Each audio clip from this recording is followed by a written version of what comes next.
విజయదశమి వేడుకల సందర్భంగా విశాఖ మహానగరంలోని అల్లిపురంలో రవి భవానీ నేతృత్వంలో శరన్నవరాత్రులు అత్యంత వైభవంగా భక్తి శ్రద్ధలతో కొనసాగుతున్నాయి. ఇదే క్రమంలో సోమవారం అమ్మవారు మూల నక్షత్రం సరస్వతీ మాతగా దర్శనమిచ్చారు. ఈ సందర్భంగా అమ్మవారు కొలువై ఉన్న ఆలయ ఆవరణ నుంచి జేకే న్యూస్ నవభారత్ అందిస్తున్న ప్రత్యేక కథనం. జగన్మాత దివ్యమంగళ స్వరూపాన్ని మా ప్రసార మాధ్యమం ద్వారా భక్తులందరికీ చూపించే భాగ్యం కలిగినందుకు మేము ఎంతో అదృష్టవంతులుగా భావిస్తున్నాం. జై దుర్గా భవానీ.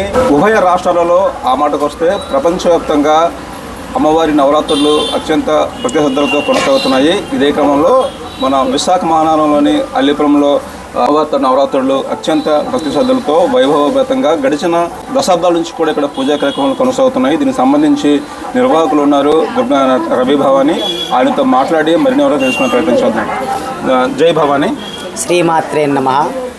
శ్రీ శ్రీ శ్రీ కనకదుర్గమ్మ వారి ఉత్సవాలు ఇక్కడ గత 23 ఏళ్ల నుంచి కూడా రంగరంగ వైభవంగా జరుగుతున్నాయి. అలాగే మన అల్లిపురం గ్రామ ప్రజలే కాక విశాఖపుర ప్రజలు కూడా ఈ యొక్క అమ్మవారిని విశేషంగా పూజించడం జరుగుతుంది. అలాగే ఏంటంటే ఇక్కడ ప్రత్యేకత మన విజయవాడ కనకదుర్గమ్మ తల్లి ఎలాగైతే అక్కడ వెలిసారో ఇక్కడ కూడా అల్లిపురంలో మన కనకదుర్గమ్మ అక్కడలాగే ఇక్కడ వెలవడం జరిగింది. ప్రజలందరికీ కూడా చాలా అమ్మవారంటే నమ్మకం.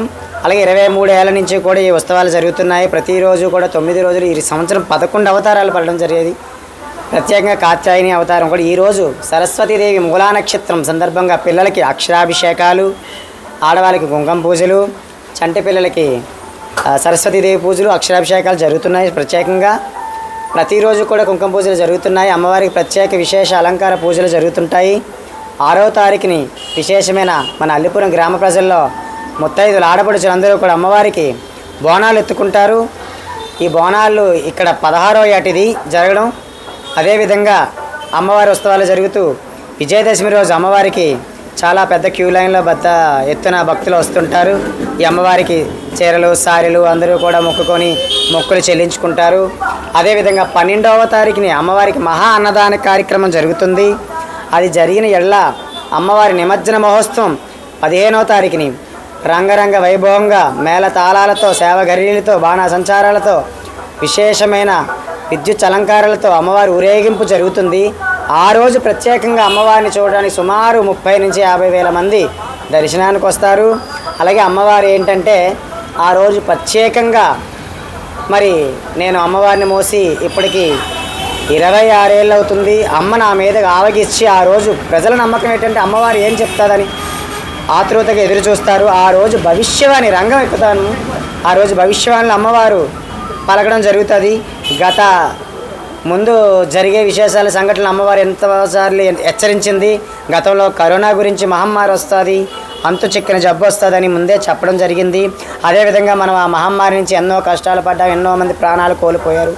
ఆ విధంగా జరగకుండా మనకి ఎల్లవెల్లలా అమ్మవారు కాచి కాపాడి ఏ అనారోగ్యాలున్నా ఆ మహాశక్తి ముందు తక్కువే. అమ్మ తలుచుకుంటే ఆ మహమ్మారిని కూడా తరిమేయగలది. ఆ నమ్మకంతో మనం పూజలు చేస్తున్నాము.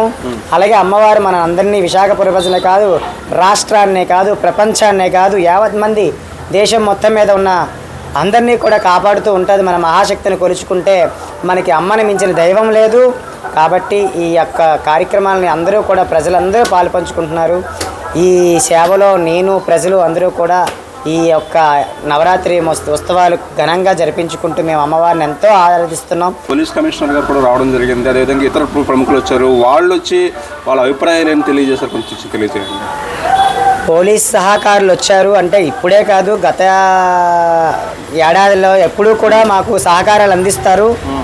కాకపోతే ఈ ఏడాది ప్రత్యేకంగా మన విశాఖ కమిషనర్ గారు అమ్మవారిని దర్శించుకొని ఎంతో ఆనందంగా అతను పరవశించి, కమిషనర్ గారు ఏంటంటే అమ్మవారికి చూడడానికి 2 కళ్ళు చాలేదు ఆయనకి టైం లేకపోయినా కూడా ఇలాగ కబురు పెట్టిన 1 గంట సమయంలోనే బందోబస్తును ఏర్పాటు చేసి ఆయన రావడం జరిగింది, అమ్మవారిని దర్శించుకోవడం జరిగింది. అలాగే మాకు భరోసా ఇవ్వడం కూడా జరిగింది. ఇక్కడ ఈ ఉత్సవాలకి ఏ ఆటంకాలు వచ్చినా ఏ సమస్య వచ్చినా నేను మీకున్నాను అనేసి కమిషనర్ గారు, ఏసీపీ గారు, అలాగే టూ టౌన్ సిఐ గారు, ఎర్రం నాయుడు గారు కూడా మాకెంతో ప్రోత్సహించి ఉత్సవాలకి ఏ ఆటంకం వచ్చినా బందోబస్తు ఏర్పాటు చేసి అమ్మవారి ప్రత్యేకంగా భవిష్యవానికి ఎంతోమంది తరలి వస్తారు కాబట్టి ఆ రోజు ప్రత్యేకంగా అమ్మవారికి బందోబస్తు వేసి ఆ యొక్క కార్యక్రమాన్ని జయప్రదిస్తారు. ఎప్పుడు కూడా ఈసారి కూడా అలాగే జయప్రతిష్ఠ చేస్తారని మేము మరీ కోరుకుంటున్నాము. భవిష్యవాణి ఇప్పుడు ఎన్ని గంటలకి? భవిష్యవాణి 15వ తారీఖు బుధవారం సాయంత్రం సుమారు 5:30 ప్రాంతం స్టార్ట్ అవుతుంది. అమ్మవారు ఆవగించడం అనేది ఆమె ఇష్టము. ప్రతిసారి కూడా 6 నుంచి 6:30 మధ్యలో అమ్మవారు ఆవగిస్తుంది. ఆ అమ్మవారు ఆవగించినప్పుడు అమ్మవారిని తీసుకురావడం మేళతాళాలతో జరిగి ఇక్కడ ఈ ఉత్సవ విగ్రహాన్ని 20 అడుగుల విగ్రహాన్ని రథం మీద పెట్టిన తర్వాత అమ్మవారు ఆవగించి అమ్మవారు అదే స్టేజ్ మీద భవిష్యవాణి చెప్పడం జరుగుతుంది. ఇది ప్రజలందరికీ నమ్మకం.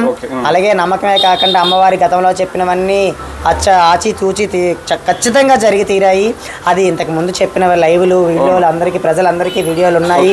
ప్రజా సంక్షేమంలో జరుగుతుంటాయి కాబట్టి అమ్మవారిని ఎప్పుడు కూడా మేము సదా సేవలో ఉంటాము.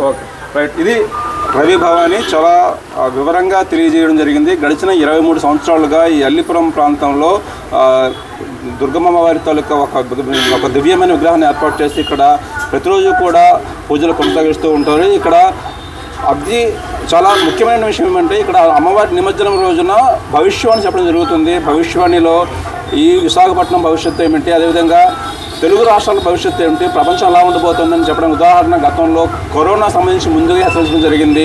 ఆ తర్వాత ప్రజలు, ప్రభుత్వాలు అవసరమైనటువంటి చర్యలు కూడా తీసుకోవడం జరిగింది. ఇదే పరిస్థితి అమ్మవారి ఆశీస్సులు అందరికీ ఉండాలని తెలియజేసుకుంటూ మరో ముఖ్యమైన విషయం, విశాఖ నగర police commissioner doctor Shankhabrata Bagchi Visakha నగర ప్రజల భద్రత కోసం అహరహం శ్రమిస్తూ ఉంటారు. నిరంతరం ఆయన ప్రజల సేవలు తరిస్తూ ఉంటారు. అటువంటి బిజీగా ఉండే వ్యక్తి అమ్మవారి దర్శనానికి ఈ మధ్యన విచ్చేశారు. అమ్మవారిని స్వయంగా విచ్చేసి అమ్మవారిని ఆయన కలకత్తా వాసి, కలకత్తా కాళీమాత ఆశీస్సులు పొందినటువంటి మహా వ్యక్తి ఆయన ఇక్కడ వచ్చి ఇక్కడ అమ్మవారి ఆశీస్సులు పొందారు police commissioner doctor Shankhabrata Bagchi. So అదేవిధంగా అమ్మవారి ఆశీస్సులు ప్రజలందరిపైన ఉండాలని చెప్పని సాగిస్తూ వీడియో జర్నలిస్ట్ హేమంత్ కలిసి జగదీష్ కుమార్, డేట్9 వైజాగ్, విశాఖపట్నం, అల్లిపురం. జై దుర్గా మాతా, జై మహాకాళీకి, జై శక్తి స్వరూపిణికి, జై దుర్గా మాతాకి, ఆది పరాశక్తికి, అల్లిపురం దుర్గా మాతాకి.